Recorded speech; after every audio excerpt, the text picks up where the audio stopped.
Mr. Cruz wants to study how integrating technology in teaching affects his students' performance. He uses multimedia presentations for one group and traditional lecture methods for another. Which research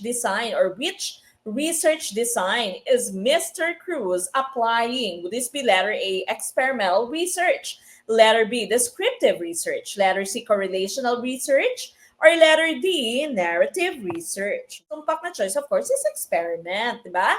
Basta meron po tayong control group at meron tayong experimental group, no? That is our experimental research method. So letter A, ang ating pong tumpak na choice, no? Your descriptive research and narrative research, magkaparehas po yan. Descriptions lamang, no?